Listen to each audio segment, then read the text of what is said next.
Hey guys, my name's Chris Thornton. I'm the owner and head chef here of Restaurant Mason in Newcastle. Mason's been open for about 4.5 years now, and we specialise in modern Australian cuisine. When we first opened, we were a little bit more French based, but over the last couple of years we've introduced a bit more Mediterranean and Asian flavours, so we sort of crept a bit more into the modern Australian cuisine now. Chef, did you always want to be a chef, or is it by accident? I was meant to go to university to study radiation therapy after school, but I completed my VET2 in hospitality in high school, and from the work experience doing that I realised that I much preferred enjoy working in a kitchen to studying, so I basically took my apprenticeship up once I finished school, and that was about 13 years ago now, so the rest I say is history. We don't really use much molecular gastronomy.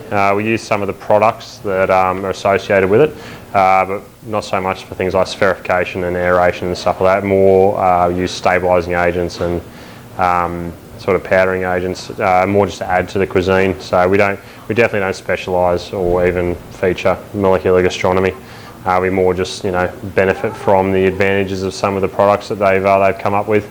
Our cooking is based around classical techniques, but over the last few years we've developed and grown with sort of the times and the technology and equipment that's available, sort of just to update our methods and our ways of cooking things. So yeah, we have a very wide-ranging demographic of customers.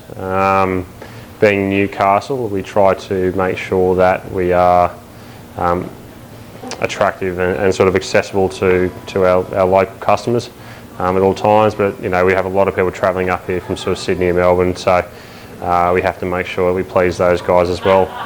Everyone has a very sort of high standard these days of food, and yeah, we just sort of make sure that we try to make everyone that comes through the door as happy as possible regardless of where they're from. They don't even have to be Australia, international guests as well, we get quite a few of those in, so yeah, we just try to treat everyone exactly the same and make sure that everyone walks out of here as happy as possible. Probably our best selling dish, or what we're known for, is definitely our steak, in our slow cooked short rib. We've had that on in various forms over the last 2 years, and yeah, just get rave reviews about that every time.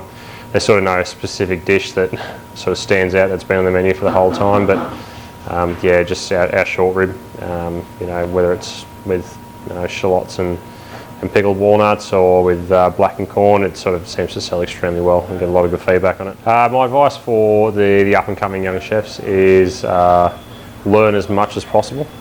There's a lot of extremely talented chefs out there. They're doing some very interesting things, not even so much abroad. In Australia there's a lot of guys doing really good cooking that's on par with some of the best guys in the world. So my probably biggest bit of advice is to stay around home, learn as much as you can, and when you feel the time's right and you do want to open your own restaurant, pick your style, pick how you want people to view you and your food and your restaurant, and stick with that.